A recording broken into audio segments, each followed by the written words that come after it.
When Halo Hub Prayer House first opened in the heart of Lagos, people thought it was a joke. It didn't look like any prayer house anyone had ever seen. Pink neon lights glowed across the walls. There were LED crosses, selfie corners, and a digital DJ mixing worship songs with Afrobeats. And at the door, there was one strange rule written in gold letters. Only baddies allowed. That phrase alone broke the internet. Within days, influencers, models, dancers, and slay queens started lining up every Sunday to attend. They took pictures at the gate, tagged #HaloHub, and filled social media with captions like, "Worship but make it fashion." But not everyone was happy. Older preachers called it the Devil's Entertainment Center.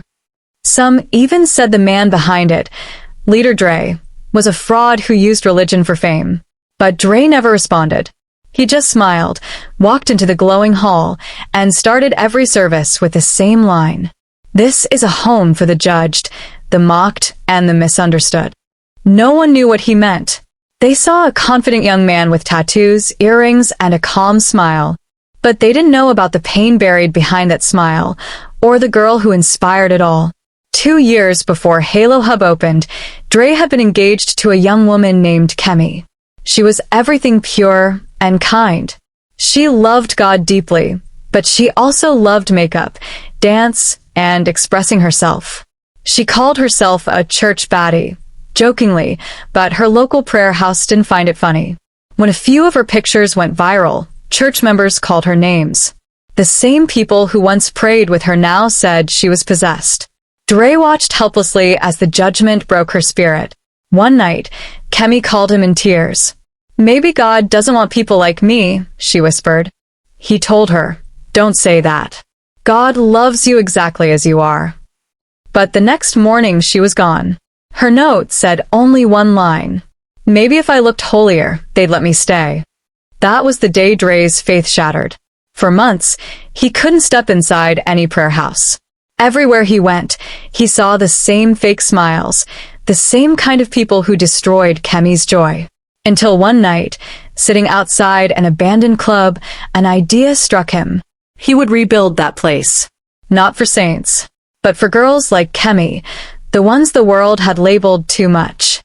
He would call it Halo Hub because even halos shine best in the dark. When Amara, a popular influencer, first stepped into Halo Hub, she didn't come to pray. She came for content. She had seen the videos online, the Baddie Prayer House, where girls worshipped in heels and crop tops. She thought it would make the perfect TikTok clip.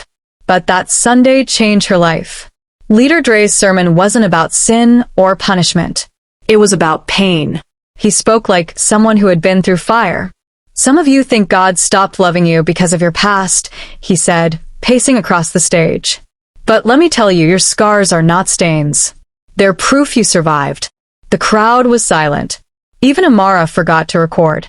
Dre told stories about grace, how people find healing when they stop pretending to be perfect. He said the Halo Hub wasn't a place for holy people, but for real people. After the service, Amara sat in her car and cried. For years, she had hidden her depression behind filters and fake smiles. But in that moment, she felt seen. She started attending every week, not to take pictures, but to pray. She met other girls like her, models, makeup artists, dancers, all struggling silently. Together, they created a support group called the Redeemed Baddies. They prayed, shared stories, and helped each other heal. But the more their light grew, the more the world tried to shut it down. A viral blogger made a video titled, "This Fake Leader is Turning Worship into Fashion." Clips of Dre's sermons were twisted online. He was mocked, insulted, and labeled the TikTok leader. Religious boards summoned him for questioning. "Why are you letting these girls wear revealing clothes in a prayer house?" one elder demanded. Dre looked straight at them and said quietly, "Because that's how God found me, broken, messy, and unworthy. But he still called my name." That moment went viral again. But this time millions started listening. Still, the attacks didn't stop. Sponsors withdrew their support. The prayer house faced debts.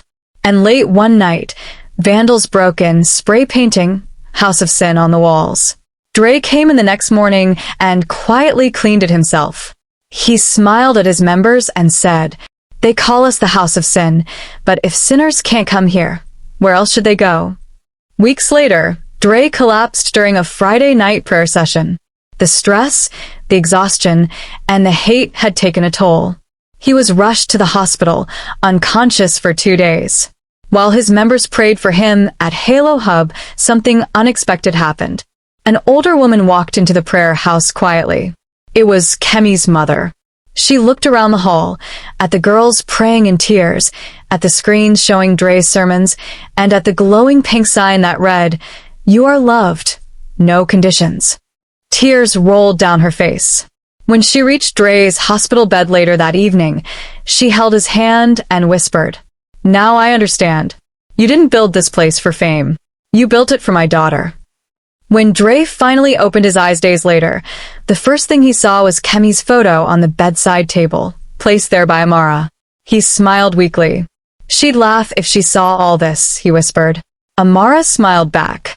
"She'd be proud, leader. You gave her pain a purpose." 2 weeks later, Halo Hub reopened.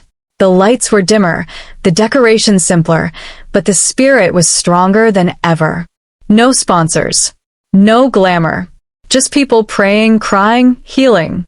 Amara shared her story publicly, how she once came to mock the place, but found salvation instead. Her video reached millions. Soon, the world began to see the Halo Hub differently, not as a baddie house, but as a refuge for the broken. And for the first time, Dre told the truth during a live broadcast. "This prayer house wasn't built for saints. It was built for my late fiancé, Kemi, and for every girl the world called unworthy." The comment section exploded with love. Thousands of people who once mocked him now shared their stories. That night, Dre looked up at the sky and whispered, "You didn't die in vain, Kemi." They finally understand. From then on, the Halo Hub Prayer House became a movement across Africa. Baddies, who once hid in shame, now worshipped boldly. The message was simple: you don't have to be perfect to be loved. And while critics still spoke, Dre never argued. He just kept building one broken soul at a time. Because sometimes the loudest form of worship is love.